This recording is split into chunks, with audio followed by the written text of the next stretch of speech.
The broadcast is now starting. All attendees are in listen-only mode.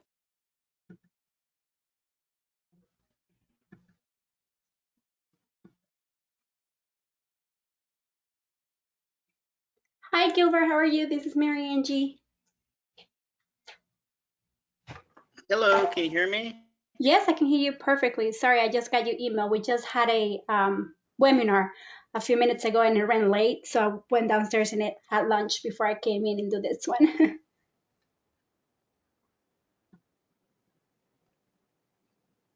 Not a problem.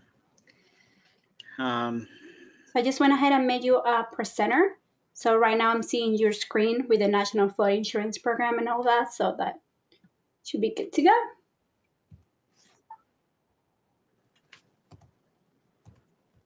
Okay.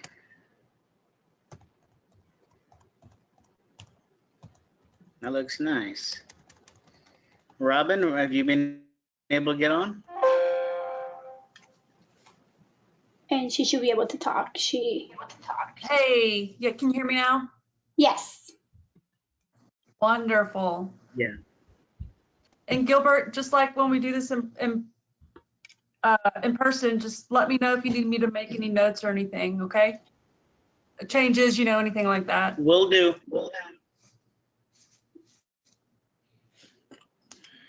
Now, Robin, do you want me to mute you or do you want to mute yourself and just... If it's okay, can I just mute myself, and then if something does come up, I can talk. I don't plan on talking, but Absolutely. since Gilbert's probably not going to be looking at the chat screen, yeah.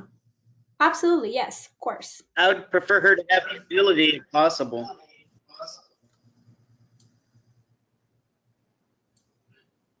Yeah, it sounds like that should be no problem, Gil. Okay. Robin, on my looking at the screen, can you see the control box as well? Yes. Mm-hmm. Okay, so I have to be sure and hide that. Okay. Well, I can see mine. I don't think it's yours. Yeah, we can't see yours. We can only okay. see whatever is on your browser or whatever is your PowerPoint. Okay, gotcha.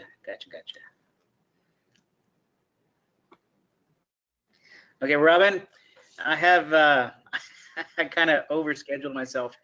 I have another webinar starting at 3 o'clock, so we're gonna push through this quickly. For the last hour, we'll keep the break towards the end, and that way we'll finish about 10 minutes early.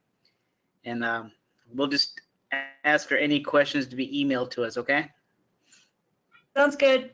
And Gilbert, you don't have to take breaks. I just had a webinar. It was 2 hours as well. He did not take breaks. He just went right through it and told people that if they needed to do whatever they need to just to step out, but that he couldn't take breaks because of his information was so much that he couldn't take breaks. So it's up to you whether or not you want to give them breaks. That's fine. That's great. I'll just speak that they could leave anytime they want and come back. Right. Yeah. And remember, Gil, this one isn't for CE, so the requirements aren't the same. Gotcha. Right. So whatever works for you, you go ahead and do that.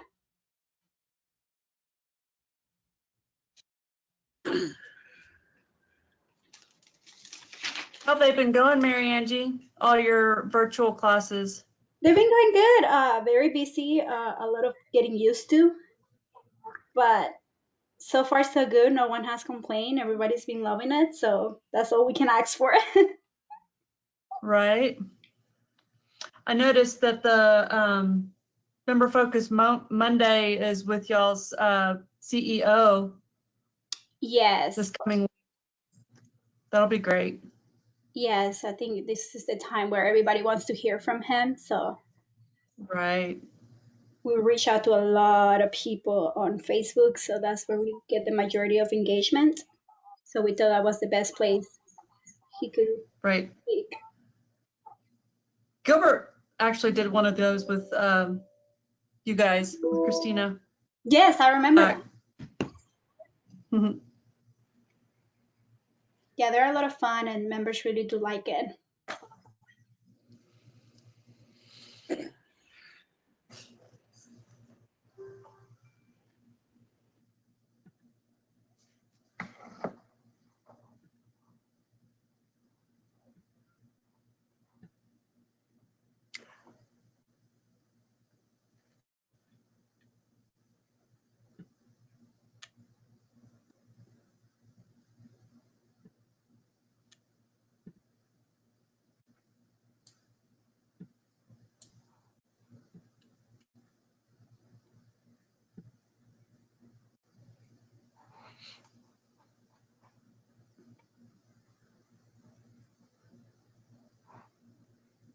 We have a few attendees already signing in, so they can hear you. They can hear us, but we can't hear them.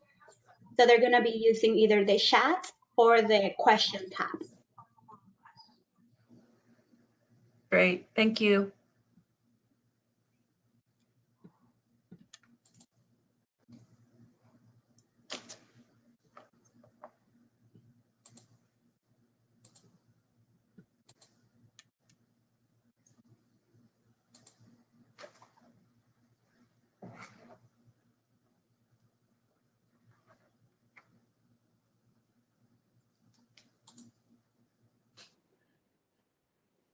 Robin, would you mind keeping an eye in the chat for any questions? It's going to be a little distracting to have this control box as I give that presentation on the screen. Absolutely. Happy Thank to. you. Mhm.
This is about 6, so they get very, very technical. The one thing I'd like to do is I'd like to test it. If it fires how I believe it would, that'd be more comfortable evaluating. Do you mind meeting us out at the range with it so we can test it out? Sure. And we'll meet you out there, okay? See the range with you. Let me grab a piece of paper. I'll write down the address for you.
Yes, a few more minutes and when we get started.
Okay, welcome everyone. Let's go ahead and get started. Thank you for being here and joining us.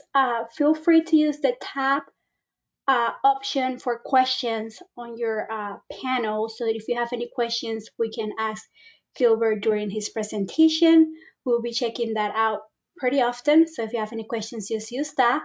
And with anything else to say, Gilbert, would you please introduce yourself? Yes, good afternoon. My name is Gilbert Giron. I'm the Regional Flood Insurance Liaison for FEMA out of Region 6. I would like to thank you and your organization for allowing us to offer this period of instruction. We have been focusing on real estate professionals since the beginning of the year with some recent changes to Texas requirements when it comes to disclosures. I think this is more important than ever that the real estate profession be as well versed in the realm of flood insurance and the National Flood Insurance Program, as well as our flood insurance partners. A little bit about the course outline. We'll talk about the National Flood Insurance Program introduction, the flood insurance rate map, which is important for you as real estate professionals, floodplain management and how that can tie into requirements that real estate professionals need to be aware of, flood insurance, which is my specialty, and legal considerations and impacts for real estate professionals. Those are going to be the new disclosure requirements that have been implemented since last September. First, let's talk about the NFIP introduction, a little bit about the insurance gap, the Texas flood facts, and the NFIP history. I'm sure many of you have seen pictures like this. I would like to tell you that we won't experience situations like this again, but we all know the truth. In fact, the flooding has been increasing significantly over the past several years. Records have shown that 79% of households have homeowners insurance or renters insurance policy. However, nationwide, there's only 20% of households have a flood insurance policy. So you can see the stark difference. In Texas, we have 28 million people. As of right now, we have less than 770,000 flood insurance policies in the entire state through the NFIP. There could be some private flood products out there that we are not able to track. But as you can see, there's a huge discrepancy in the amount of the population in the state of Texas in relation to the number of flood insurance policies. So let's talk a little bit about the federal disaster assistance after flooding events. So right now, Texas has over $16.8 billion in paid flood insurance claims since 1978. The second in the nation. Overall, 25% of our national payments since 2001, and about 60% of national payments since 2015. So Region 6, which encompasses Texas and Louisiana, plays a big part in that. Unfortunately, Texas leads the nation in flood deaths every year. In the last 10 years, Texas has had 9 flood-related presidentially declared disasters, flood and hurricanes. Now, presidentially declared disasters are important, and we are going to touch on those here in a few minutes. So areas of Texas flooding, as most of you know, we have our riverine areas. We have that Texas Hill Country. It's also known as Flash Flood Alley. It's a big swipe. If you just go from the top of Texas, you come all the way down, you slowly start curving west. That's where a lot of flash flood will happen. And of course, we have our coastal areas where we experience hurricanes and high winds. So what is the National Flood Insurance Program? And I like my diagram of my stool. I think it's very important. The NFIP has 3 segments, and when they work together like this stool, it's very stable and it can support a lot of weight. But it requires all 3 legs to work together. Now, those 3 legs are hazard identification. Those are the ones who identify our special flood hazard areas, our mappers, our engineers, the scientists who go out there and determine what risks are there. And we have our mitigation. Now, those are the floodplain specialists. Those are the ones who communicate directly with communities to ensure that communities are adopting the best regulations to provide the highest level of protection for its community and citizens, reducing flood loss. And then we have what my specialty is, flood insurance. When all three legs work together, they are very strong. But if one's not pulling their weight, the stool becomes unstable and the NFIP will start having cracks in it. So it's important to understand that as real estate professionals, even though you may focus on flood insurance, the other 2 legs, such as hazard identification and mitigation, will have a big impact on the flood insurance aspect. If a house was built and it's not built in compliance, such as the mitigation requirement, the flood insurance for that house that you're trying to sell or buy for your clients could be astronomical in price. So in order to be able to educate you on flood insurance, you have to have a good idea over the NFIP in general. So a little bit about flood insurance rate maps. Now our firms, or what they're known by, do identify a risk. They identify a special flood hazard area, but they are not primarily used to determine the risks. What they are used for is determine how much we are to charge for our flood insurance premiums. Now that doesn't mean they are not accurate. They are very good, and we've gotten better over the last decades. Our maps are getting really good. Most of them are two-dimensional, and they incorporate entire watersheds instead of just community-wide maps. Just remember that the entire country is a floodplain, and I love giving this part in person because I'm able to have people raise their hands. And I normally ask if you live in a floodplain. Now, I would normally get 1 or 2 people, maybe 3 or 4, depending on the group, raise their hand and say, yes, they live in a floodplain. But in reality, the entire country is a floodplain. There's just different zones. There's area of minimal risk, and there's areas of moderate and high risk. But nowhere on any of FEMA maps will you find an area of no flood risk. That's important to remember. A lot of flood claims, I think, out of the Harris County, Houston area, 80% over the last several disasters have been in X zones, area of minimal flooding. So let's keep that in mind. Firms are used for insurance rating to determine mandatory purchase through. We recommend flood insurance in all zones. So we're going to go on to mandatory purchase when we get to the insurance aspect. So I'm not going to spend too much time on that here. But they are not a predictor of floods will happen. It's a predictor of where they could happen, but we are slowly transitioning away from what was normally being used as the 100-year floodplain to 1%. And we're doing that simply because the 100-year floodplain caused confusion. Most people assume that if they're in a 100-year floodplain and they flooded last year, they're good for 99 years. And that's simply not the case. And the 1% annual chance of flooding that can happen anytime, any given year. In fact, several of the years, several communities have experienced 1% events several times. So as I just mentioned, the 1% annual chance of flood, a flooding event that has a 1% probability of being equal or exceeded any given year. And it used to be known as 100 year. And it's very important for people to understand it can happen more than once. And we'll see communities, or we'll see people who will have called us and say, I've lived in this house for 30 years and I've never seen water. Why are my flood insurance premiums so high? That's because more than likely that particular community has not experienced a 1% event as of yet. So there's that to keep in mind as well. What is a flood? It's a general and temporary condition of partial or complete inundation of 2 or more acres of normally dry land, or 2 or more properties, at least one of which is the policyholder's property. It could be from many different aspects of why it is flooded. Overflow of inland or tidal waters, unusual rapid accumulation of runoff or surface waters from any source, mud flow or collapse of subsidence of land along the shore of a lake or similar body of water as a result of erosion or undermining caused by waves of currents of water exceeding anticipated statistical levels. That one is kind of tricky though, because it has to be a one-time event. It can't be a gradual erosion or substance of the underlayment of your foundation over the years. It has to have been something that has been caused by that one single event and then move forward. So as real estate professionals, you may not be aware of some FEMA terminology, but with these disclosure requirements that come into play, it's going to be important that you at least have a good working knowledge of the common terminology that we are going to be addressing in the disclosures. Most important is going to be the special flood hazard area. The special flood hazard area, an area inundated by the base flood, also called the floodplain.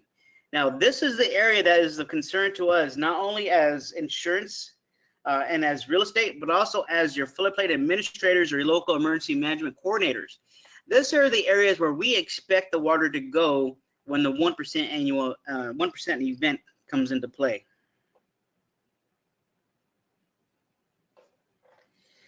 So the next common terminology is the base flood elevation.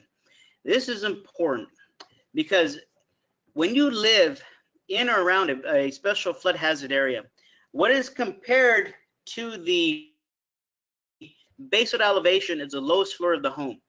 We always want to see the lowest floor of the home higher than the base flood elevation. That is a key indicator that the house has been mitigated and is protected from flooding events. But we have to know what the base of elevation is in that area. And most of the time, your local community can provide that. And as well as you can look on our flood insurance rate maps and our flood insurance studies to determine those base flood elevations. Most importantly, though, if you're buying or selling, I would highly recommend that elevation certificates be provided by the seller or buyers in this particular circumstance. That provides you the most detailed information so your clients can make informed decisions. Now we're also going to talk about the flood insurance rate maps. They also go by firms. Maps produced by FEMA to delineate both the special hazard areas and risk premium zones applicable to the community. It's important to remember that all flood insurance is rated on effective maps. That's important because if you have a client who's buying a house in a special flood hazard area and those maps could be changing, or let's change that scenario. If you have a client buying a house that's just outside of the special flood hazard area, but in 1 year maps will change to envelop that house, they will now be part of the special flood hazard area. It's important to remember that our firms are nothing but a snapshot in time. It's a photograph taken at that particular point in time. And as all things can happen, things can change over the years. And as soon as development starts happening, that map can actually be antiquated immediately. It would take a while for it to get to a point where it's no longer usable, but development continues in areas after maps have been established, the ground truth changes. So keep that in mind. Now, floodway. Floodway is important for us to remember, both on the insurance and real estate side, and I'll explain why.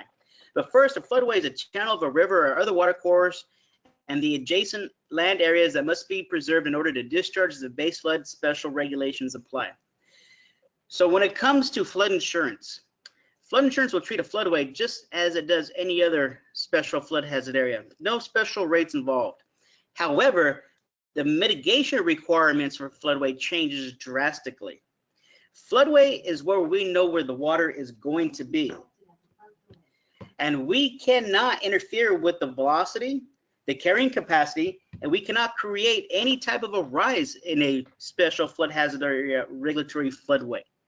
So if you have a client who's looking to purchase property or homes inside of a special flood hazard area floodway, special considerations will have to come into effect on the amount or type of development that can take place. We're not saying that you can't develop those areas, but don't be surprised when there's additional costs that are associated with developing floodways.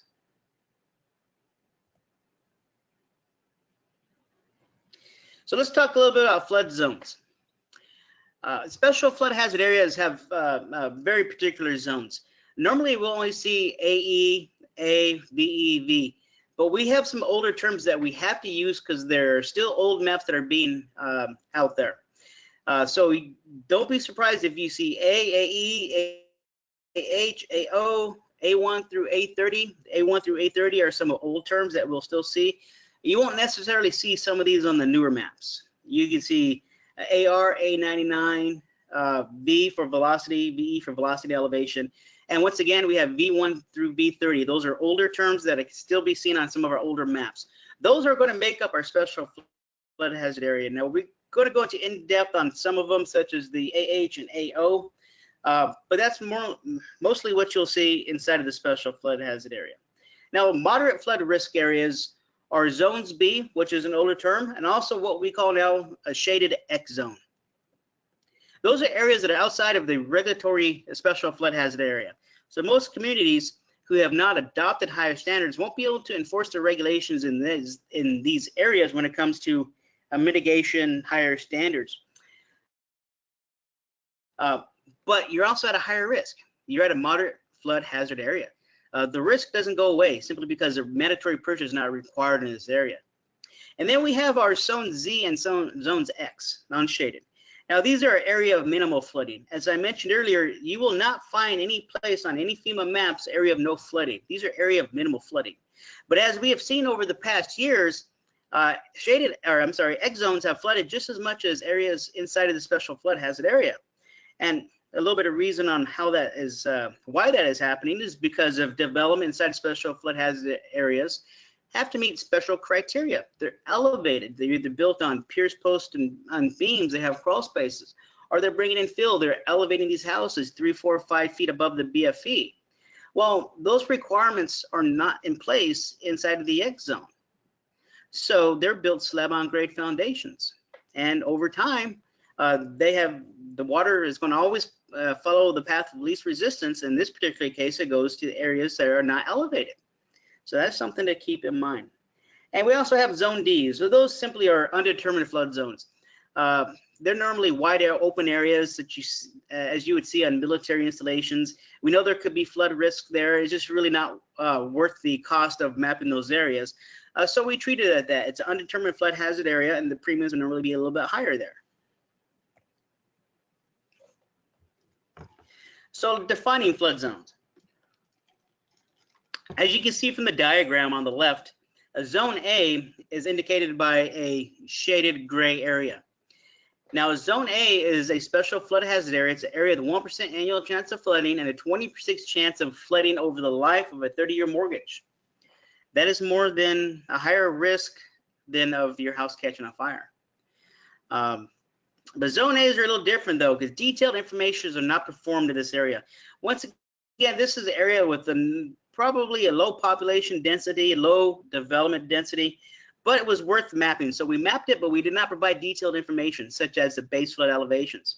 So those would have to be determined by the community or the homeowner or whoever your client is, can hire a surveyor or engineer to determine base flood elevations for that particular transaction. Now, if you look down zone AE, the second diagram underneath there, in the center of the diagram, you see zone AE. This means we have detailed information now, which is very beneficial for you and your clients, because we provide a lot of information that can be used to make informed decisions. In this particular map, as you can see, it's not only a special flood hazard area, but because of the diagonal lines,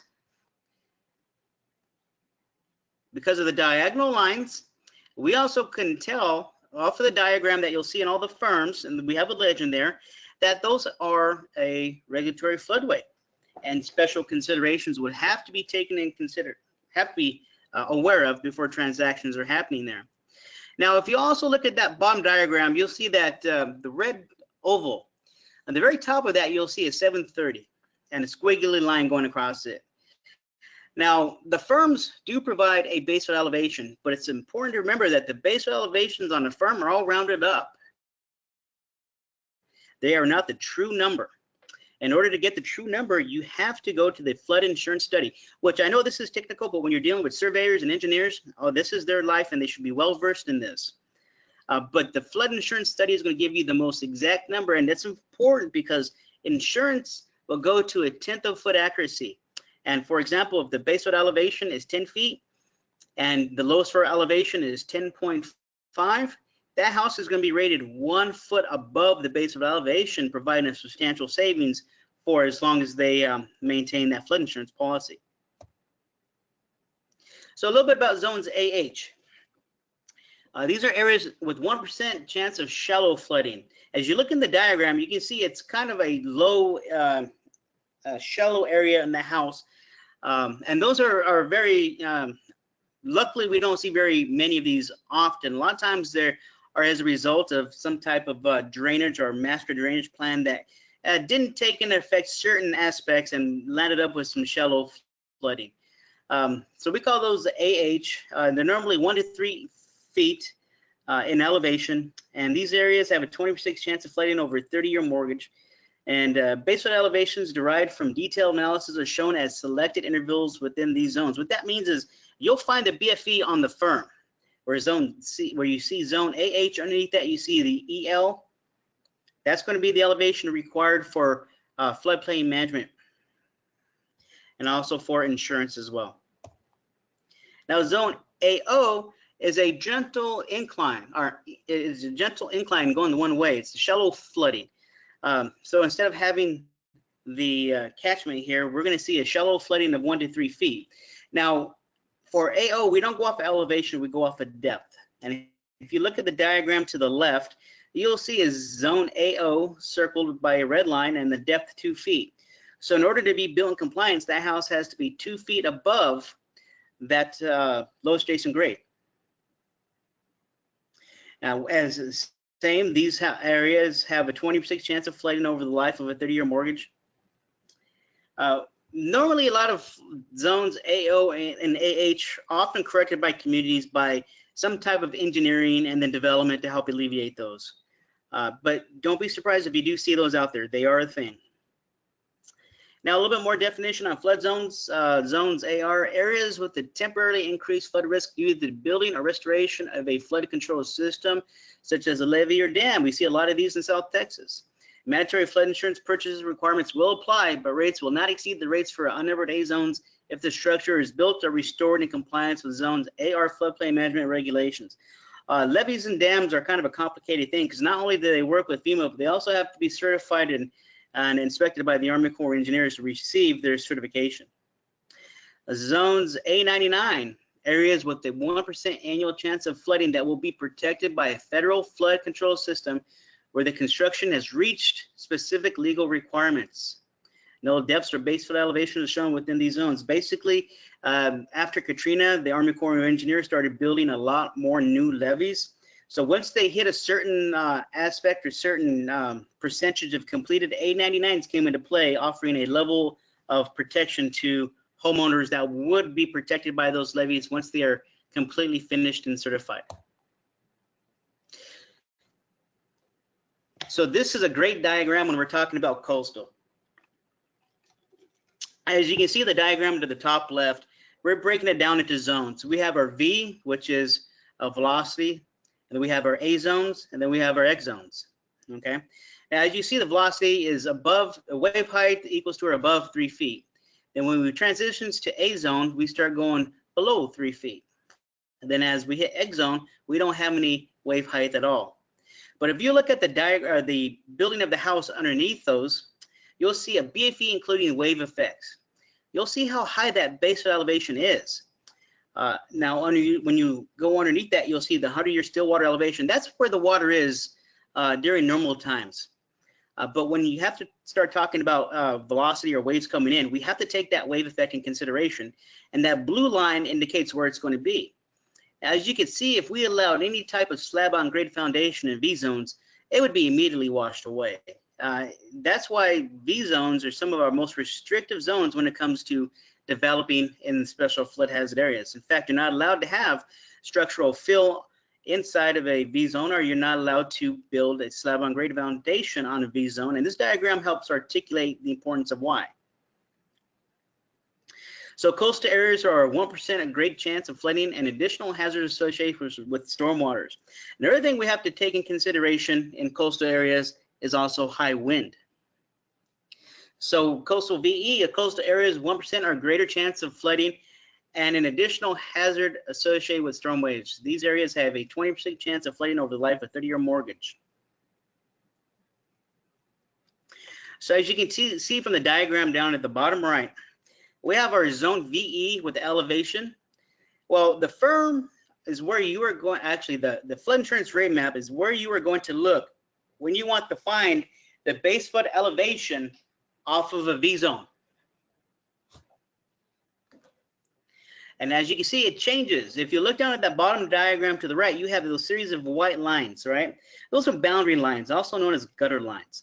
Well, if you'll look closely, I know it might be hard to see, but each one of the zones in the open area, the zone VE with the different elevations, if you follow the line coming from that zone into them, it's in a different zone where those gutter lines intersect, indicating that there is a different elevation. And as you can see, it goes from 17, drops to 16, drops to 15, and then the next one would be 14 inside, and then the next elevation would be AE 14 as we progress inland from the coastal area.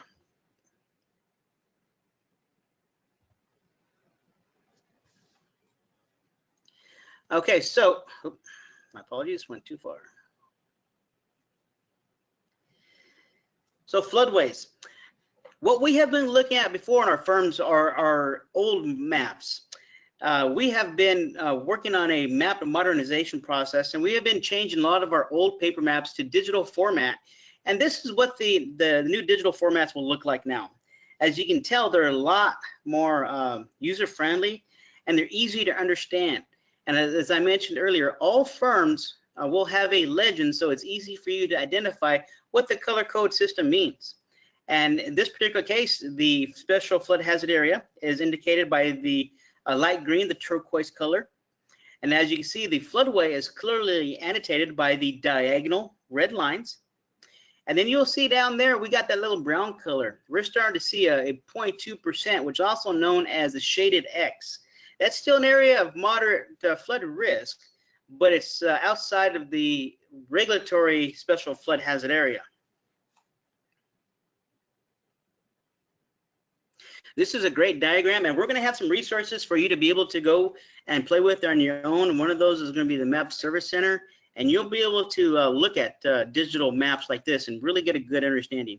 And the other thing I would like to take the opportunity for you to look at right now is you'll notice some purple dots on there.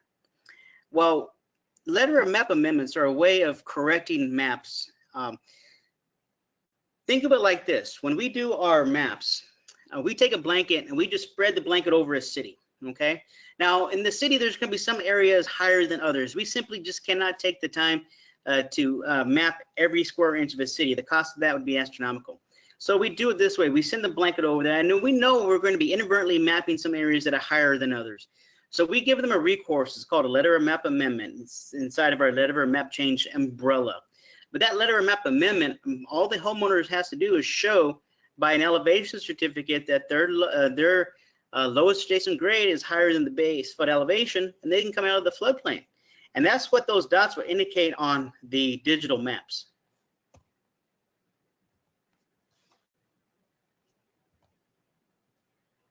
So speaking of Map Service Center, I didn't realize that slide was coming up next. Now this is going to be saved. My understanding is every one of you will be able to have access to this PowerPoint presentation when we're finished. But the Map Service Center is a very user-friendly tool. As you can see in the very center of the monitor, it says enter an address, place, or latitude. If you just type in your address to include the full street number, street name, comma, city, comma, state, it'll give you a really close approximation of whatever that address is. Now, this is satellite imagery, so there's going to be a plus or minus. If you know the exact location and you're able to do latitude, longitude, that'd be even better. But it's going to give you a good idea of the location of this house. And this is important for you as real estate professionals because you could map houses before you even speak to your clients. You might be able to give them some more information that, hey, this is really close to a special flood hazard area, maybe not in, but be prepared if map change happens in the future. You may have to meet the mandatory purchase requirement of maintaining flood insurance, which can add on a financial burden some people are not prepared to take on board just yet. But this is a great tool, and also if you want to use your smartphones, well, you're going to have access to this, but that Q code works really well. Just open your camera, open up on that Q code, and then a page will open up, and you will be able to save this link directly to your favorites. So one of the features of the Map Service Center is to be able to make a dynamic map. It's called a firm map. Now, it's really easy. I've been doing this for a number of years, so I say it's easy, but at first it can be a little complicated. So once you type in that address, it's going to give you the location. It's going to pinpoint it for you, and you'll be able to click the dynamic map. Now, one of the things you have to remember is if you'll see the panel, the flood map selected for this area is a number. That's your panel. So you're going to have to remember that panel. So when you go to, after you remember that panel, you go to show all products.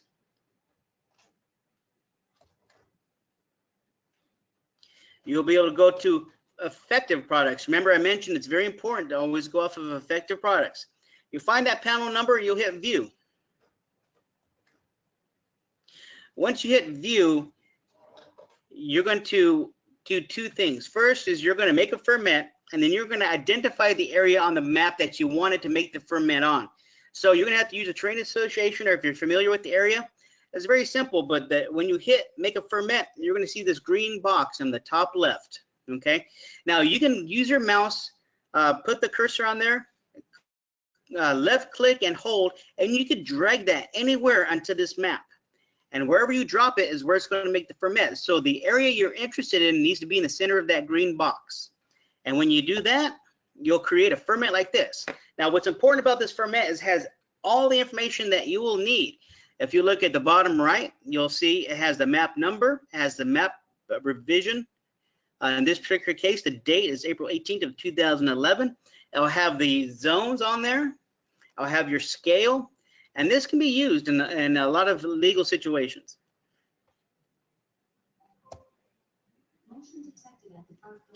Now, finding flood zones using the National Flood Hazard Area. This one I like to use a lot before I'm ready to make a ferment. I will use this just so I can get a good idea of where the house is located. Am I dealing with something that's going to be inside of a special flood hazard area, or is it floodway? Maybe it's shaded X. So it's the same concept. You just type in what I do. I don't even say this. I just type in FEMA, National Flood Hazard Layer, NFHL, and it normally pops up at the beginning of my search on Google. So on this particular case, you'll see where the arrow is in the top left corner. That's where you're going to input your address. After you input your address, you hit that magnifying glass. It's going to drop a small pin wherever that address is associated with. And then if you look in the box that pops up to the left, you're going to see that white box. When that opens up, you'll simply click on that and you'll hit run. I'm sorry, you're going to click on that white back, drop that where that pin is on the map, and then hit run. And then that will create another version of a ferment for you. Once again, these sound complicated, but once you get your hands on and you start to play with a couple addresses, it becomes really second nature for you to be able to make this type of product. And like I said, it's really great to be able to print these out and provide these to your clients during your consultations. Now let's talk a little bit about meta map changes. As I mentioned, a lot of times, not a lot, sometimes we inadvertently map in areas that are not special flood hazard area, and we give a recourse. Now that's the letter of map amendment. That's the first one, right? That's free of charge, except for the elevation certificate that's required by the owner. But when we start going into other map changes, such as letter of map revision based on fill, then we have letter of map revisions and we have physical map revisions. So the first two are pretty easy to do. There's going to be an additional fee for the letter of map revision based on fill, then the letter of map amendment. But when we start talking about letter of map revisions and PMR, we're talking large scale projects, subdivisions with hundreds, if not thousands of houses, entire revision for an entire panel due to some type of a map change, new data coming in. The last two are normally out of the reach of a normal homeowner, but letter of map revision based on fill is. And it's important to remember that they are going to require some technical data. The elevation certificate is very important, and we do know there's a cost associated with those, and depending on where you live, it could be substantial. But it also provides you the most information, detailed information needed to move forward and make informed decisions. So as I mentioned earlier, the National Flood Hazard Layer view letters of map changes, and this is important for you because as a real estate professional, it helps you find this information for your clients if they're not well versed in this or they have no idea what they're talking about. But they're told that they have a letter of map amendment. First off, if they are told this, they should have a copy of this. These are mailed directly to the homeowners. But it will allow you to get on the National Flood Hazard Layer and look, and once again, look for those purple dots.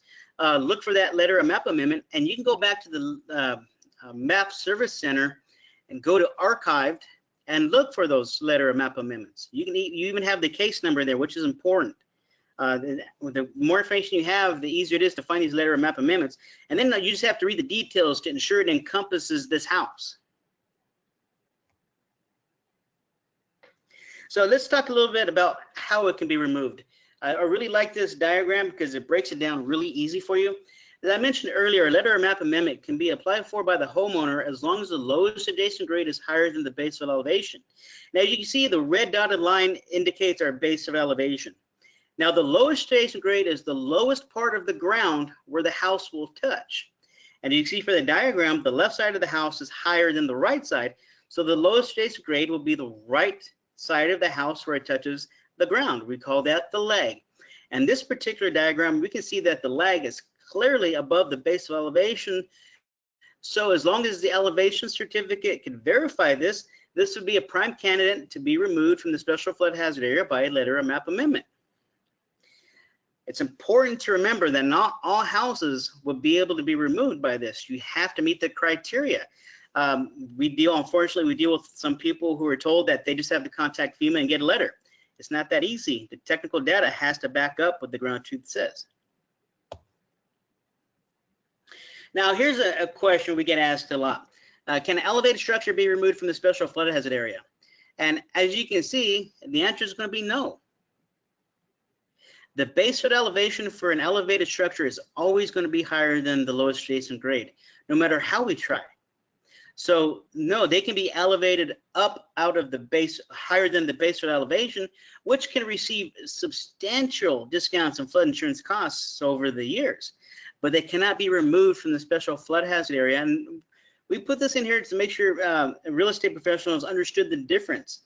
The lag is important. That BFE has to be under the lag, or the lag has to be over the BFE to be removed. In either one of these cases, it cannot be. Now, if you look at the diagram to the bottom right, you'll see that that house is elevated 2 feet above the base flood elevation. They are going to receive a substantial discount on their flood insurance premiums, as opposed to the diagram in the top left that is elevated to the base flood elevation. So simply what I'm trying to get at is, because they can't be removed, doesn't mean that it's not worth elevating the house above the base flood elevation. I have seen well over $1,000 taken off flood insurance premiums by elevating 2-3 feet above the base flood elevation. So this number is very important for you. If you have any of your clients who have questions about their houses, if they have prior flood loss history, they have questions about the special flood hazard area, you can call this number. It's really a wealth of information. Have them call for any questions. Most of our exchanges will only deal directly with homeowners. Real estate professionals, even though you're acting on behalf and you may have a limited power of attorney, it has to be the homeowner who calls to ask a lot of these questions.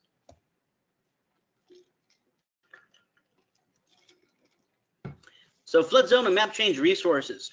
We would normally we would have isolated the communities we're doing the presentation for, but since your organization is so widespread, what we did is we just put a link in for the Texas Water Development Board.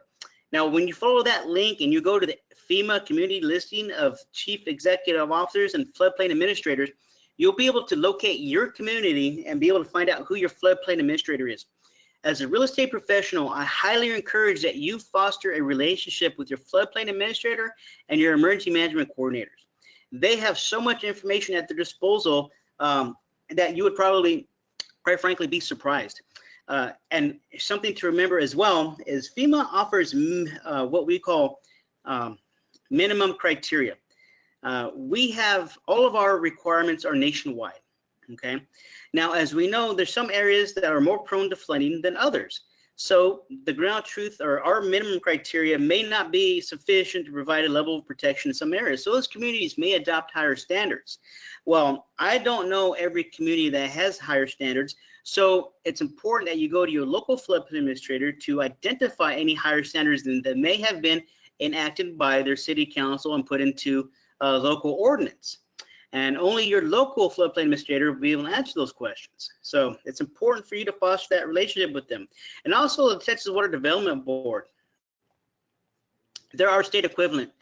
They have floodplain management specialists, grant specialists, and they are always willing to help out. So keep that in mind as well. So now let's move into floodplain management. Now, I came to the flood insurance side from floodplain management, and I have to tell you, they go hand in hand. So the responsibility is all levels. When we start talking about local and tribal, the locals have to conduct a program based on local ordinance.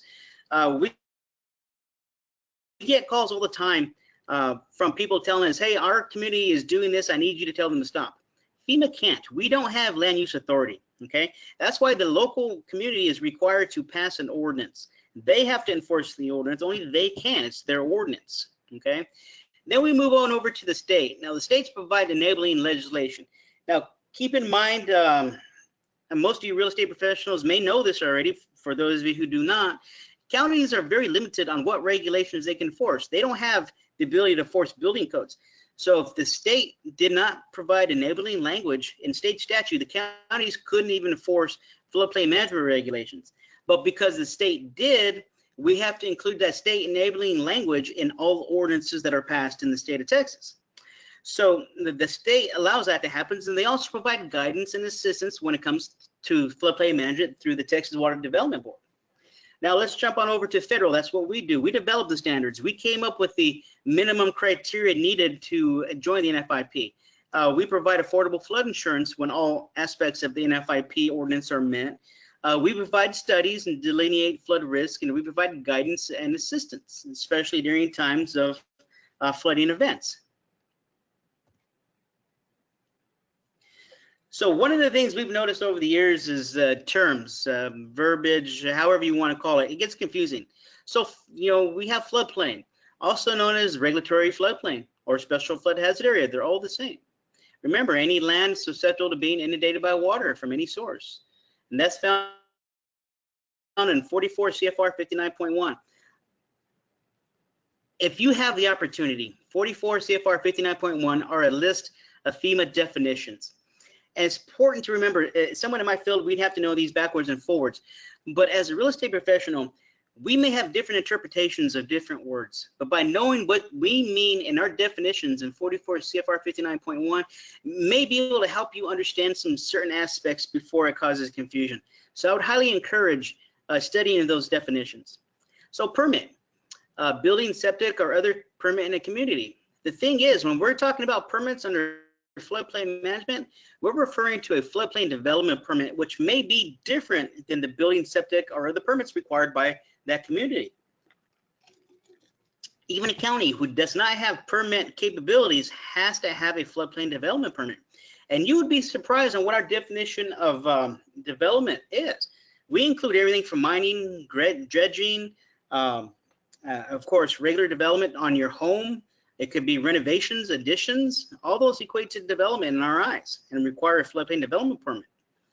Now, when we also talk about flood insurance, most homeowners will not have flood insurance, and those homeowners who do have flood insurance, it's a separate rider, separate rider that's tied in their homeowners. It's not their homeowners alone. Now, the NFIP is out there, and we also have private flood insurance providers out there. In my eye, with FEMA's eye, it doesn't matter to me who your clients are protected by. Excuse me, protected by when it comes to the hazard of flood. I just want them to be protected. So if NFIP is not able to provide the level of affordability, encourage them to shop on the open market for a private product. We just want them to be protected. So a little bit more about the minimum standards versus the higher standards. Any community may exceed the minimum criteria. As I mentioned before, our minimum criteria are nationwide, right? But the community cannot lessen those minimum criteria. They can make them more stringent, but they cannot lessen them. Now, higher standards are encouraged in areas of fast population growth, up or downstream development of quickly developing communities, and major risks associated with rainfall, as we see around Harris County area. If it rains anywhere in Houston, well, at least one street's going to flood. So higher standards are important down there. In fact, Houston has adopted one of the most stringent flood preventive ordinances in the country. Not only have they adopted the 500-year, also known as the 0.2% floodplain, but they have also taken it up 2 foot of freeboard. They brought in zero net fill and every number of higher standards that are providing a higher level of protection for new development in that community. Now, it does have a negative aspect, is that it only provides protection for newer development. Those that are already pre-existing still face the risk of flooding because they are not elevated above what has now been deemed new base flood elevations. So a little bit more common terminology. We have pre-firm, a building for which construction or substantial improvement occurred on or before December 31st, 1974, or before the effective date of the community's initial firm. This is important because pre-firm can normally be associated with some type of subsidy rate. That's depending on the original construction date of the building. But by knowing this will help you help you understand what questions you have to ask if you are unaware of which way you need to go on the pre-firm. Freeboard, of course, any additional height above the BFE that may provide a level of protection. Now, as you can see from the diagram to the left, we have the BFE, then we have 1, 2, 3. We stopped at 3 because we normally see the most amount of reduced premium cost at 3 feet. And when you go 4 feet, you'll still see some, but it won't be as substantial as the first 3 feet. It's the same thing going backwards, though. If you'll see that red arrow at the bottom, -3 feet. Once you go past -2 feet, you are now into uncharted territory, and your policy has to be submitted for rate because of the high level of risk associated with your home. So that's something to keep in mind as well. Local permitting. All development within the regulatory floodplain requires a permit. Development includes new construction or substantially improved structures. A substantially improved structure is an improvement equaling 50% or more of the fair market price for that house. Placing a manufactured home, mining, dredging, filling, grading, excavating, roads, bridges, culverts, altering or relocating stream channels, travel trailers placed on sites for more than 180 days in storage of materials, including gas or liquid storage tanks. All of these have to be permitted. These constitute a major risk inside of the special flood hazard area, especially when we start talking about liquid gas or storage tanks. If they're not properly anchored to resist lateral movement, collapse, or flotation, they become floating hazards that can cause damage to structures as they're floating away. It's the same thing with manufactured home. A lot of people may not understand this, but when you are placing a manufactured home and you're only putting the lowest floor at the BFE, you are inviting calamity because all of the major components for a manufactured home are underneath the lowest floor. You have all your major electrical components, you have your ducting. So once that water touches that lowest floor, that manufactured home is almost guaranteed a complete loss. So by incorporating higher standards such as 2 feet of freeboard, you may alleviate that risk of that manufactured home becoming substantially damaged. So local ordinances, some communities have higher standards. All new construction and substantial improvement shall have the lowest floor, including basement, elevated to or above the basal elevation. This is in the ordinance in the community. In order to participate in FIP, your community had to ratify and adopt this ordinance. So non-residential construction, that's going to be a business. And the NFIP rule, we either have residential or non-residential. So non-residential shall have either the lowest floor, including basement, elevated to or above the basal elevation, or together with an attendant utility and sanitary facility, be designed so that below the base flood level, the structure is watertight with walls substantially impermeable to the passages of water. So we call that dry flood proofing in the floodplain management world. And I'll tell you why it's not allowed for residential. So as I mentioned, non-residential is for businesses. So think of like a big box store or a car dealership, right? Well, our architect has signed off that the building is dry flood proof and water won't get in. But what if that measure fails and water does get in? What do they lose? They lose inventory. But if that same type of dry flood proofing fails at a home, we put lives at risk. So that's why it's not allowed for residential construction, only for non-residential. So local ordinances, machinery and equipment. All new construction or substantial improvement shall be constructed with electrical, heating, ventilation, plumbing, air conditioning equipment, and other service facilities that are designed and are located as to prevent water from entering or accumulating within the components during conditions of flooding. Now this diagram to the right is a perfect example of what we mean above, equal to or above the basal elevation. Now here we have 3 air conditioner cooling units. Now here's something to remember on the flood insurance side yet, which we haven't got to yet. But each one of those units that you're looking at will cost you anywhere between $5,000 to $6,000 to replace. Okay. Now, when you have to file a claim, say this year the first unit we see is damaged, so you file a claim. Next year, the second unit you see is damaged. You file a second claim. Because you filed 2 claims within a 10-year rolling period of over $1,000 each, that house is now considered a repetitive loss, and the flood insurance premiums will increase. But by mitigating these outside components to at least the base flood elevation or higher, we eliminate, well, I won't say eliminate, but we reduce the possibility of having to file claims for this particular aspect, which can save the homeowner a lot of money when it comes to flood insurance premiums over the years. So enclosures. Now, we see a lot of enclosures in the coastal, but we can see them in just regular special flood hazard areas, normally known as crawl spaces. Now, that's fine as long as they're properly protected and mitigated with venting. But enclosures must be used solely for parking of vehicles, building access, and storage. Building access and storage is a big thing in NFIP rule, and you'll hear that a lot. If it's properly vented, it has to be designed to automatically equalize hydrostatic flood forces.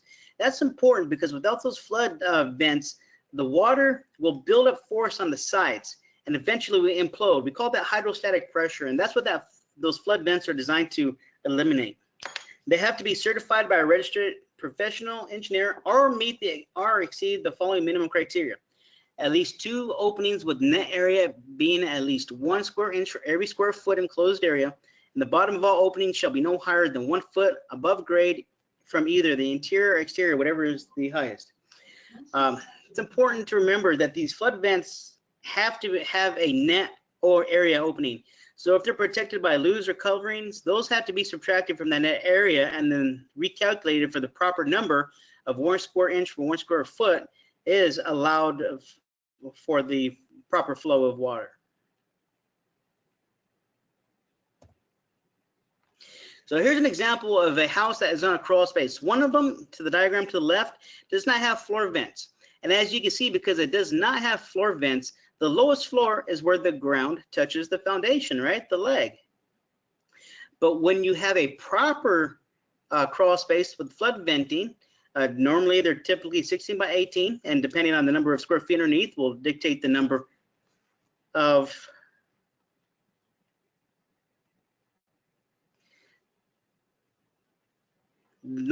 vents.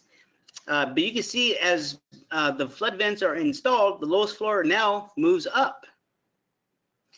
And that will mean that the flood insurance premium will be based off the lowest floor, offering you a lower flood insurance cost. So I had some technical things pop up on my screen. I just want to make sure everyone can still see me. Yes, we can also see you. Okay, thank you. So now we're going to start talking about substantial damage and substantial improvements. Now this is sensitive in nature. It can be very political and very emotional. So structures that have been substantially damaged or making substantial improvements are required to be brought in compliance with local ordinances. Okay, so normally what has happened is you have had a house that was built before ordinances came into effect, right? They're normally built below the base elevation and what we call out of compliances. But since they were built before the firms, they're going to be pre-firmed, so they're allowed. But we have to have a system. We have to have a method in which to break the perpetual cycle of flood, rinse, repeat. And that's called substantial damage. And now substantial damage is actually under the umbrella of substantial improvement. So the idea is eventually this house will have to have so many repairs to equal so much money that it's just practical to elevate it and bring it into compliance. Now what we have seen is a lot of times substantial damage will take effect at major events such as Hurricane Harvey, Tropical Storm Milda, and homeowners are devastated to learn that elevating their house can cost almost as much as the house itself. But it's in the regulations and it's something that has to be enforced, because if we let them rebuild over and over again, they're going to suffer the same flooding over and over. And we have seen this in several communities. But as you can see from the diagrams, there we have a traditional slab on grade foundation house, and to the right it's being mitigated. It's being elevated, probably shored up on posts and beams, maybe made into a crawl space home. It is expensive, but there are grants out there. They are time consuming and competitive. But when you have suffered many floods, that opens up different categories of grants.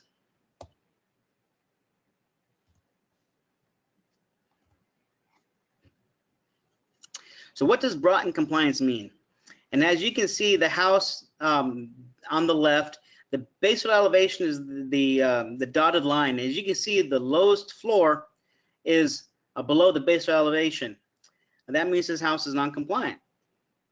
And after compliance, after the elevation of the house, you can see the dotted line. We have a crawl space with properly vented flood openings. We see that the electrical, in this particular case, the air condensers on the outside are also properly elevated to the right, bringing this house into full compliance.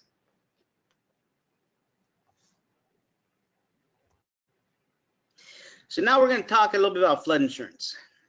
Now, flood insurance is my specialty. So we have it broken down into two different ones. We have the city of Houston. We have about 150,000 flood insurance policies. 35,000 of those policies are in special flood hazard areas, A and AE. And we have about 115,000 policies in BC and X's. We have over 105,000 of preferred risk policies. Now, preferred risk policies are the lowest of the low. Those are the areas that are X zones, and we encourage that because it is relatively inexpensive for a maximum amount of coverage. Over $4.7 billion in claims have been paid. About 45% of those claims have been in BC and X. Look at that percentage. 45% of claims in Houston have been in areas outside of special flood hazard areas. We have about 8,500 repetitive loss buildings, as I mentioned. Those are the ones who have multiple losses in back-to-back years. And we have about 1,000 group flood insurance policies. That's going to be important for you as real estate professionals to understand that if a client has a house that has a GFIP policy, there's going to be requirements that carry on to new homeowners. The policy, with anything NFIP, we focus on the house, not the owners. The owners can change hands multiple times, but if there's a requirement for obtain and maintain or mandatory purchase on the house, that's what we have to go off of. So in Harris County, we have over 120,000 policies. We have a handful of them in the VVE, 10,000 in the AAE, about 110,000 in the X zones, and about 108 of those 110 are preferred risk policies. Harris County has seen about $2.5 billion in claim payments, and look at this number: 60% of claims payment in BC and X zones. Those are area of minimal flooding. Over 4,000 repetitive loss billing, and once again, we got about 1,000 GFIP policies as well. So those numbers should have been a real eye-opener for you. It really does speak to the amount of damage that is happening outside of special flood hazard areas. So if you're not speaking of flood insurance with your clients, maybe this will help open that conversation. So the 4 basic facts of a standard flood insurance policy: it is a single peril policy. This is for flood insurance only. We have residential and non-residential policies. Residential coverage limits is $250,000 for structure, $100,000 for content. We also have non-residential coverage limits $500,000 for structure and $500,000 for content, so your businesses can have higher amount of coverage. And we also have renters. Renters can get content only coverage, and a lot of times it can be a PRP content only, which is literally just a couple of dollars. You know, $100, $200 a year will get you a lot of coverage for a renter. And here's something that you need to remember: as long as your community is participating, it doesn't matter if it's flood zone or if it's X zone, they are all eligible to buy flood insurance through the NFIP. So what is insurable through the NFIP? Structures in the course of construction. Yes, as long as regular policy available when structure has 2 or more outside rigid walls and a fully secured roof affixed to a permanent site. Manufactured homes built on a permanent chassis and affixed to a permanent foundation.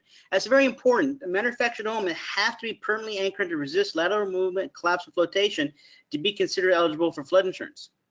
Now, a travel trailer without wheels built on a chassis and affixed to a permanent foundation that is otherwise properly regulated under the ordinance and laws. Travel trailers cannot be insured if they are roadworthy. What that means is if you want to insure a travel trailer, it has to be one, permanently anchored to resist lateral movement, collapse, flotation, and it cannot be roadworthy. That means all tires have to be removed, all registration has to be removed. It cannot be road legal in any way. And contents of structure available to owners and renters. Contents is very important when it comes to insuring everything in your house. Imagine turning your house upside down, giving it a good shake. Whatever falls out of your house is your content. You're going to want that to be protected as well. So let's talk about what's not insurable through the NFIP. Buildings completely over water. That is not insurable. Unanchored manufactured homes. Motorized vehicles. Gas and liquid storage tanks outside of buildings. If it's in a basement, that may be considered. Buildings principally below ground. Machinery, equipment out in the open, and of course, swimming pools, hot tubs, and etc. are not going to be insurable through the NFIP. Just take a look at this chart. What does flood damage cost? Modern construction, we're looking about interior water depth. The cost to home, about $23,635. You add in property, such as your content, and we're over $26,807. That is a lot of money for 1 inch of water. Now, in most cases in the Harris County, Houston area, we had a lot more than just 1 inch. And if you can look down there, even just 12 inches of water can cause up to $72,000, 48 inches up to $103,000. Now, when we talked about disaster assistance a little bit, I actually went off the slide a little bit, and I didn't talk too much about the presidential declared aspect of this. Now, in order to file a flood insurance claim, all you have to do is have a flood, and you can file a claim. In order for you to get disaster assistance, first and foremost, there has to be a presidentially declared disaster. Now, those only happen at large-scale events. We've seen them happen, Hurricane Harvey, Tropical Storm Imelda, maybe 1 or 2 other named storms this past 2 years. But it's not always. We've seen a lot of rain events that caused a lot of flooding that was not eligible for disaster assistance. So those homeowners who are flooded and don't have flood insurance, they have no one else to fall back on. That's why flood insurance is so important. In order for you to get a good quote, you need to speak to an agent.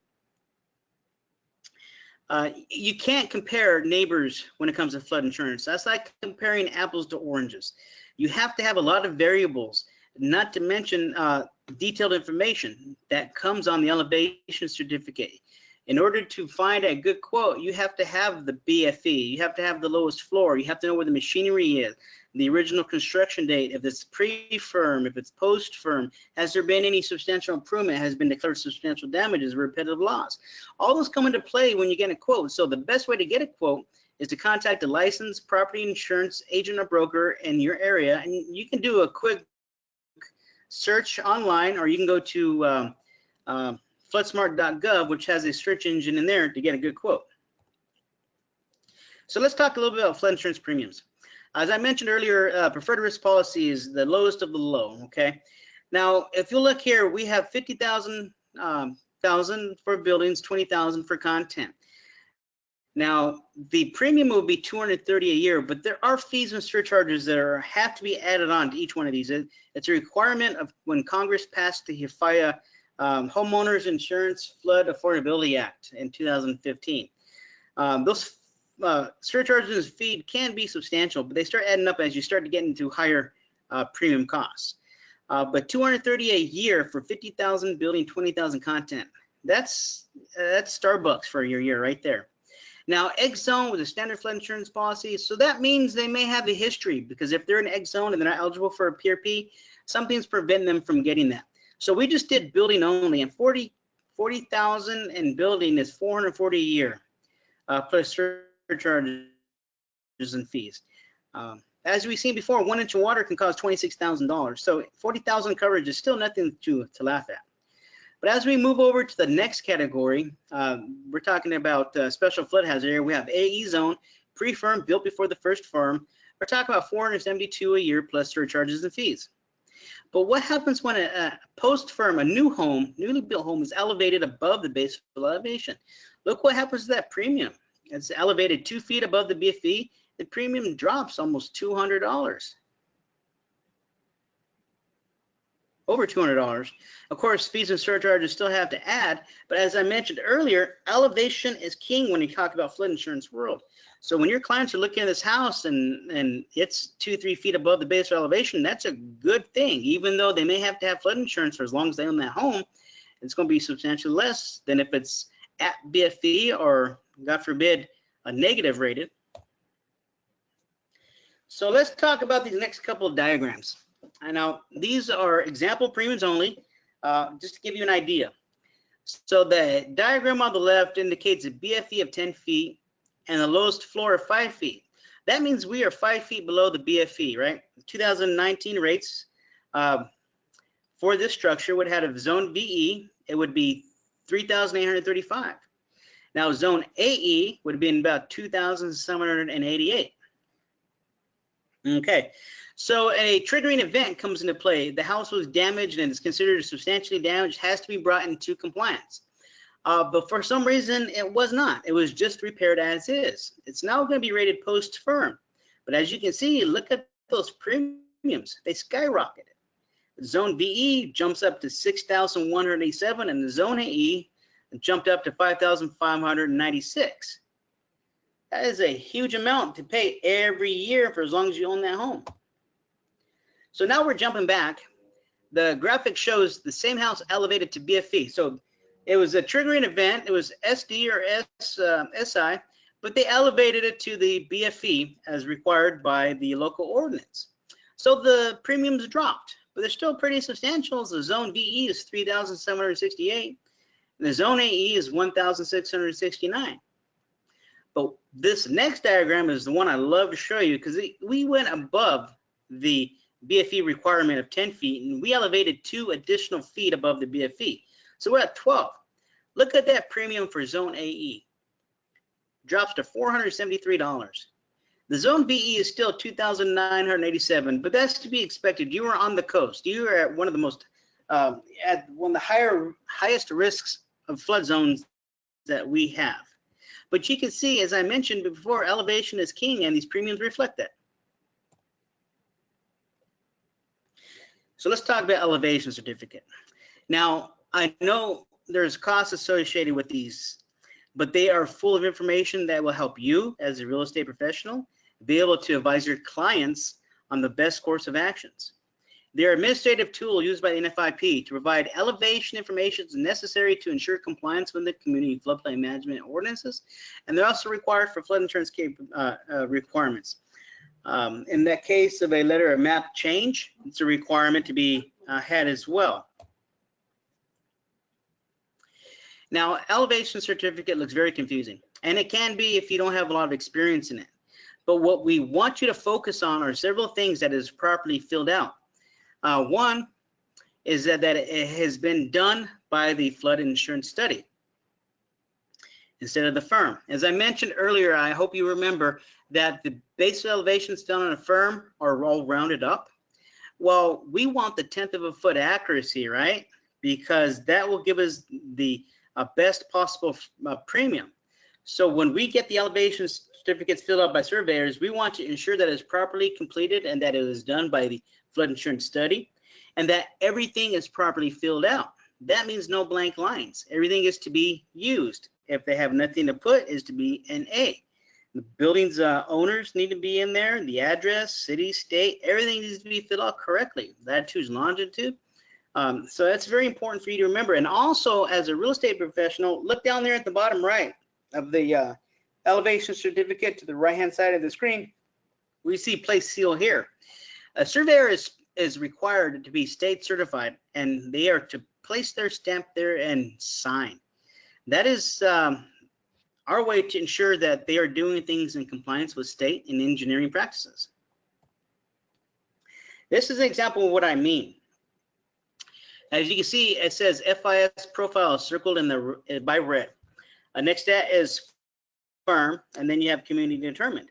Well, remember, Zone A, you won't have the FIS profile. So a firm or community determined would be sufficient.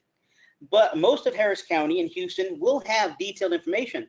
So it's a requirement that a FIS profile is to be used. Don't forget, we want that 1/10 of a foot accuracy. So if you look at B9 on the screen and you guys see a BFE of 99, question that. Make sure that they went to the 1/10 of a foot. If it's 99, you want 99.0. 99.1, you want that accuracy. So let's talk about some tips for buyers and sellers. Because of the known flood risk, add the annual cost of flood insurance into the asking price to see if the home is in your price range. That means getting possible quotes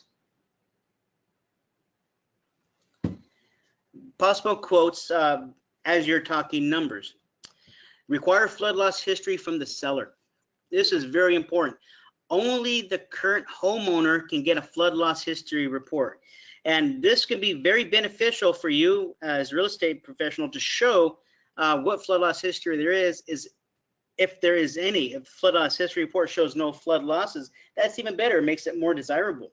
But as a buyer, you want to know, because there may be flood loss history with the current owner, but who knows when the house was built, how many flood loss histories or owners previous to that. The only way to truly know is to get the flood loss history, and only the current homeowner can get that. And that's you'll be able to get that information from that map exchange number. Most lenders will require flood insurance. Get a flood insurance quote well before closing. Here's the thing: don't get one quote, get multiple. The flood insurance quote is only as good as the information the agents put in. And if you get an agent who's not well versed in flood insurance, they could make a mistake that can cost money down the road. Unfortunately, I have seen quotes that were given that were not actually materialized after closing, and the homeowners now had to come up with several $1,000s extra a year for flood insurance when they thought it was only going to be a couple hundred. And as always, request a seller's elevation certificate. If you're the buyer, ask the seller to provide the EC. So sellers, if you receive a subsidy rate transferred to the buyer at closing, this is important. It has to be written up as a letter that you're transferring it, and it has to be done at closing. That means any types of subsidies or grandfathered rates would go to the new homeowner. Makes it very marketable and valuable to be able to transfer that. Consider mitigation projects that will reduce the flood risk, in turn reduce the premium before putting a property in the market. There may be some things you can do: elevate the electrical components, elevate the outside condenser units. Get with your local floodplain administrator and see what else may be acceptable for your community. Provide an EC, of course, and disclose any flood loss history and flood risk information. So are we doing okay? Does anyone need to take a break? I'm okay with going forward, or however you guys want to do it. I'm almost of mind to keep going, and if you guys need to take a break, you go ahead. I think we can keep. I think we're all good. Okay. Good. We'll go ahead and finish strong then. So tips for buyers and sellers in moderate to low risk areas. Flooding can happen anywhere. More than 25% of NFIP claims come from these areas. Inquire with seller about previous flooding and require flood loss history from the seller. That flood loss history report is so important. I mention it over and over again because that's how important it really is. Purchase flood insurance at closing, and the typical 30-day waiting period will be waived. That's important to remember. If you do buy a new flood insurance policy at closing, policy will be in effect immediately. Sellers in moderate to low risk. You can transfer your policy to new buyer at closing and disclose flood loss history and flood risk information. As we have mentioned and we've shown during the numbers that we provided earlier, a lot of flooding in Houston Harris County has happened in areas of moderate to low risk. So knowing that flood loss history is very important.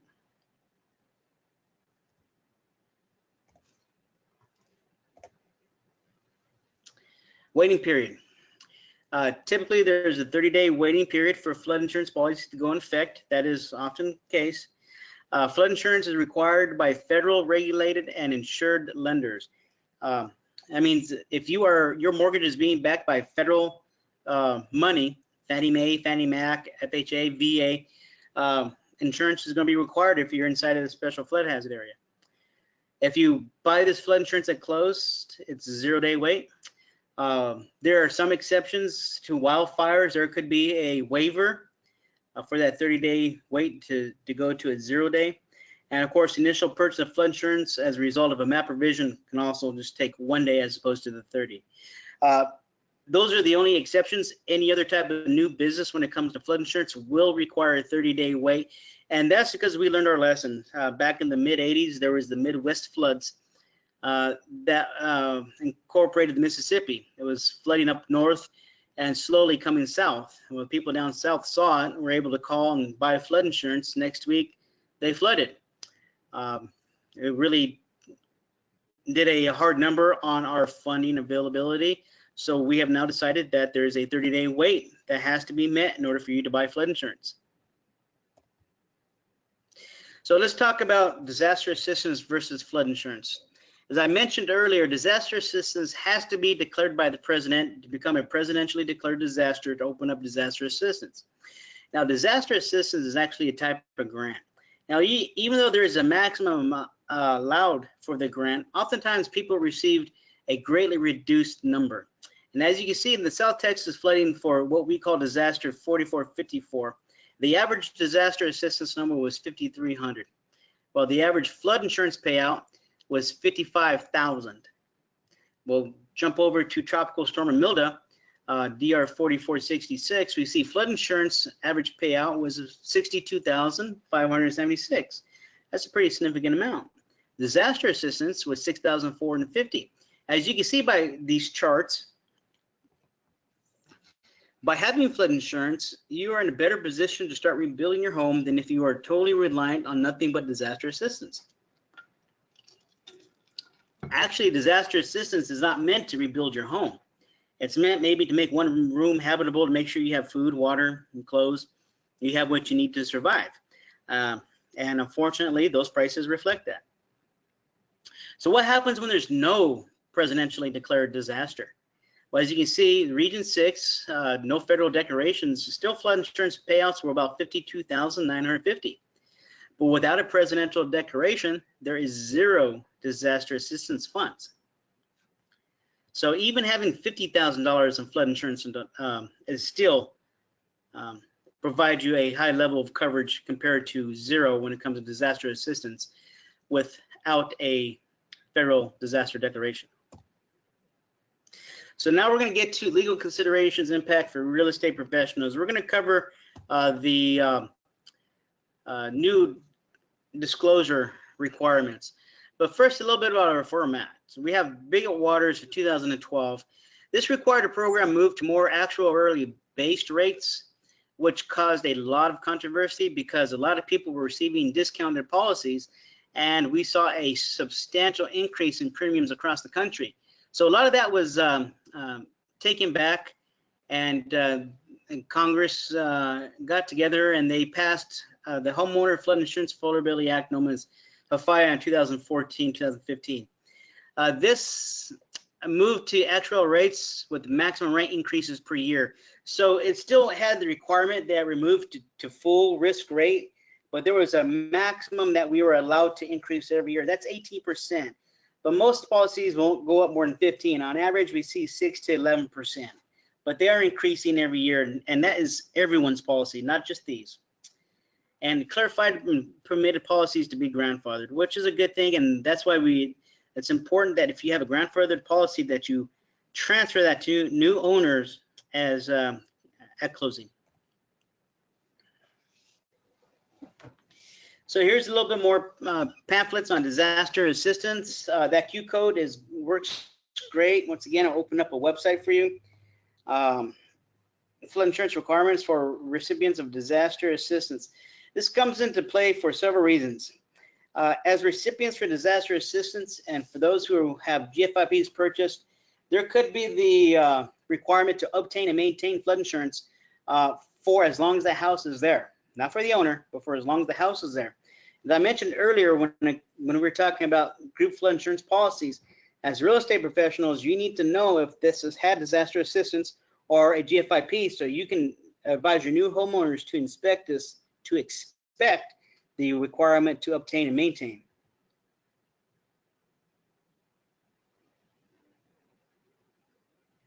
So I actually just jump ahead. This includes renters as well.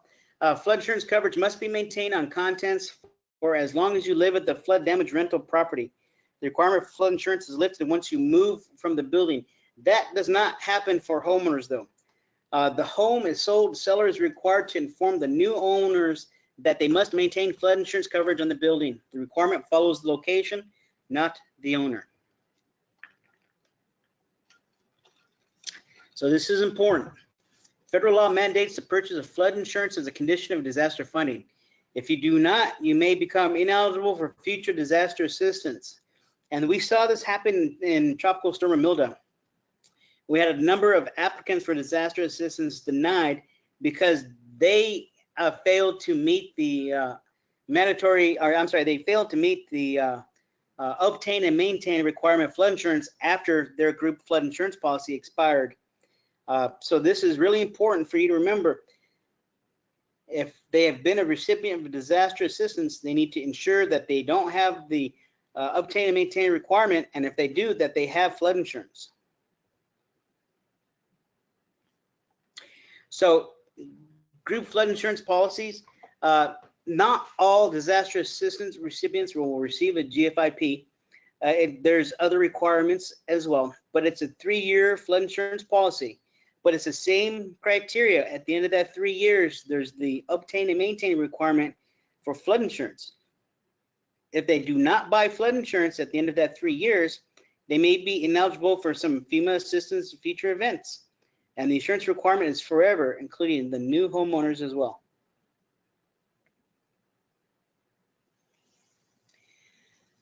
So sharing the information with clients. Realtors work with buyers and sellers of property in a special flood hazard area should let clients know that the cost of flood insurance could increase. Don't forget, our firms of flood insurance rate maps are nothing but a snapshot in time, and they are subject to change in the future. Elevations could rise. If you're 1 foot above the BFE now, in next map revision, you could be at BFE. That's why we encourage higher standards, several feet above the BFE. That way, if maps do change, you often find yourself still above the base flood elevation. Working with insurance agents early in the buying process ensures accurate understanding of the true cost of ownership. As I mentioned earlier, don't get just one quote. Shop around. All of these agents are writing their flood insurance policies based on FEMA criteria. So if these quotes are all within a couple of dollars together, you're probably getting a very accurate quote. But if you get 3 different quotes and all of them have 3 drastic numbers, something is wrong, and then you can contact me on that one. Providing your clients with accurate information to make informed decisions enhances your professional reputation. By producing those FIRMETs, you give a good idea. You can have a visual representation to your clients. I'm a visual type of visual aid type of guy, and being able to look at this really helps me when I'm trying to explain things. It may be the same for your clients. So seller's disclosures of the Texas Property Code section 5.008 is the main mechanism for making the potential buyer aware of floodplains present on the property. Some NFIP communities have the requirements of notice of floodplain on property adopted in their local ordinance. How does that relate to you? So we're talking about the new disclosure notice here. And as you can see, we have new sections, page 3, questions 6, 7, and 8. So question 6, are you, the seller, aware of any of the following conditions? Present flood insurance coverage. Once again, remember, flood insurance coverage, single peril. It could be for the preferred risk policy, the content coverage. The seller has a grandfather rate. That's what they're asking for. Standard flood insurance policy or GFIP policy denotes owner received FEMA disaster assistance at some time, and no waiting period if the purchase flood insurance is in connection with making, increasing, extending, or renewing your mortgage loan. Previous flooding due to failure of a breach or reservoir or a controlled or emergency release of water from reservoir. We know this all has been put in there because of the Barker Reservoir situation, but it's still important information to know. The buyer can request flood insurance history from the current owner. Or is the property close to a reservoir, dam, or levee? It may be worthwhile to find an archive map if it is, and use that archive map for some more information. Here's just a note: levees, dams, and other flood control systems are only designed to hold a certain amount of water or flow, and they can fail, as we have seen before in the past. Events that exceed their capacity will result in flooding. Previous water penetration to a structure on the property due to a natural flood event. It's a big one. We've seen this on prior disclosures. It's asking if it's ever flooded again before. If the buyer is applying for a federally backed mortgage and the property is in a high-risk area, flood insurance will be required. Mandatory purchase. And right, yes, if you're aware, and check wholly or partly as applicable. Right, no, if no, or are you aware of? Here we go. We're going to the terminology we discussed earlier in the presentation. And in 100-year floodplain, remember, we're kind of moving away from that, but it's understandable. Special flood hazard area, zone A, V, A99, and it mentions all the zones that we talked about. In a 500-year floodplain, which is moderate flood hazard area, zone X shaded, which is great. And the floodway that we talked about, floodway is still part of the special flood hazard area. It has different ramifications on insurance than it does compliance. Now, the next tool in a flood pool and a reservoir are specific to the state, and you'll find their exact definitions in the instructions on how to fill out the disclosure. So underneath that, if the answer to any of these above is yes, explain attached documents necessary. So this is important. This is when you'll be able to find out, because even if it's in shaded X, it's not considered regulatory special flood hazard area. Mandatory purchase does not apply. But this is your chance to inform your clients that, remember, these firms are a snapshot in time and things could change, and you can get mapped into that special flood hazard area when the next map revision comes into play. Have you, seller, ever filed a claim for flood damage to the property with any insurance provider, including an NFIP? This is a very important question because it asks for any insurance provider, not just the NFIP. This is important as well because if there is prior flood loss history, the disclosure will help you to ask for the flood loss history report.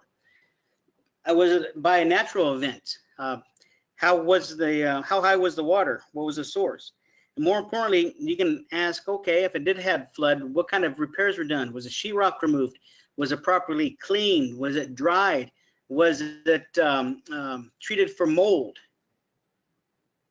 Was all the damage repaired? That's a very important question because here's some things people don't know, is that if someone does file a claim, they receive money to conduct repairs, and they only do partial repairs. FEMA will not duplicate benefit, and we have really good adjusters, and we keep detailed notes so we know what was damaged in the prior flooding event. So if we see that it was not repaired, the new homeowners are not going to receive the flood insurance claim as they expect. And always can request a flood loss history from the seller. We're repeating that quite a bit, so I'm hoping you are guessing the importance of that flood loss history report. Have you, seller, ever received assistance from FEMA or the U.S. Small Business Administration, SBA, for flood damage to your property? This is important because once again, we start reaching into the obligation to obtain and maintain for those who receive disaster assistance.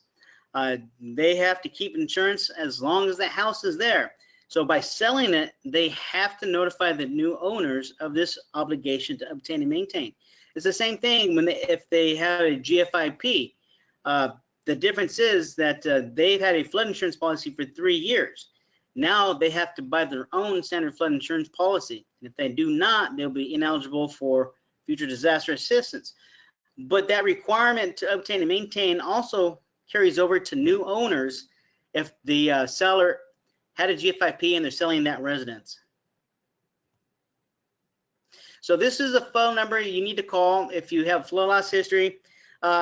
Don't pay attention to the options. They changed that for some reason.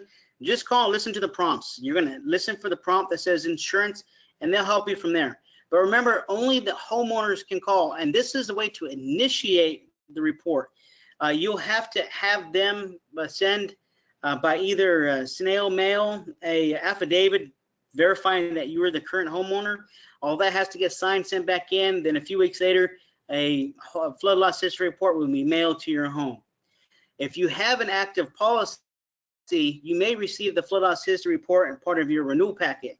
So you may want to have your clients take a look at their renewal packet for the previous year for flood insurance to see if they have one. So let's talk a little bit about resources. We have floodsmart.gov, which is all-encompassing when it comes to the flood insurance world. It has a wealth of information.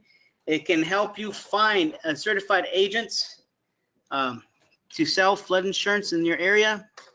We move over to FEMA.gov and, of course, the MAP Service Center. I highly encourage for you to go on MAP Service Center, type in your address, play with all the features, become very familiar with that, and you'll be able to start creating some professional looking products to show your customers when they're looking at houses. So we have the Google Earth layer. The flood hazard layer can be put on the Google Earth layer by a KMZ file. It's important to remember that the National Flood Hazard layer is updated quite a bit. So every time it's updated, you'll have to take a new KMZ file and put that in your Google Earth. I just choose to open up the viewer under the National Flood Hazard layer. That way I don't have to worry about keeping up with those changes. We have the flood insurance manual. We have letter map changes, the flood insurance library, and we have the flood map change viewer. The flood map change viewer is a good source when you have preliminary maps coming into effect. Flood insurance goes off of effective maps. It can't be used to lower your flood insurance burden, but it can be used to help you understand what changes are going to happen in the near future. Once again, I highly encourage you as real estate professionals to foster a relationship with your local floodplain administrator. I guarantee you'll be surprised on the knowledge they have. Local floodplain management ordinances, look up and review the ordinances in the areas you're going to be working in. If you know someone who has an idea to buy a fixer-upper and they're going to put a lot of money into it, make sure that that falls under the substantial improvement criteria for that community if it's in the special flood hazard area. As I mentioned, the Texas Water Development Board, they are our state partners. The state NFIP coordinator is there. Her name is Yi. Her staff is more than willing to help answer any questions you may have. We also have a professional organization in Texas called the Texas Floodplain Management Association. If you ever have the opportunity to attend one of their conferences, it is a great information. They have a lot of seminars, a lot of individual classes, and answer a lot of questions. Harris County Flood and Map Resources. As you know, you have Harris County Flood Control District, which is a great organization. They've been helping FEMA a lot by doing a lot of mapping on their own. FEMA just simply can't afford to remap every community after every event. But Harris County Flood Control District, in coordination with Harris County and the City of Houston, have been phenomenal in providing up-to-date information for us. Social media posts, printed materials, these are available to you. There's some that are particular only for real estate professionals. Go on here, see which ones pertain to you, print some materials out, keep some in your office.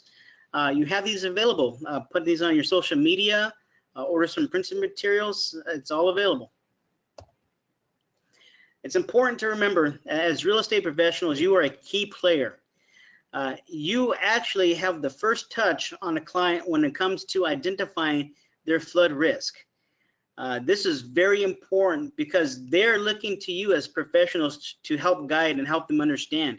And as a real estate professional, by understanding this presentation, it offers another layer of professionalism in which you can offer the best information for your clients to make well-informed decisions. I have seen many times where people are just not educated in the realm of floodplain, and it hurts them because they've already closed and there's nothing else that can be done except to maintain flood insurance, and they are struggling just to do that. So with that, keep in mind that renters can also buy flood insurance and help us spread the word that flooding can happen anywhere. We've seen the numbers that so many percentages are outside of our identified special flood hazard areas that there are no areas of no flooding. There are only areas of minimal flooding, but we see those flood as well. So with that, thank you very much. If I have any questions, I'm going to open up the chat.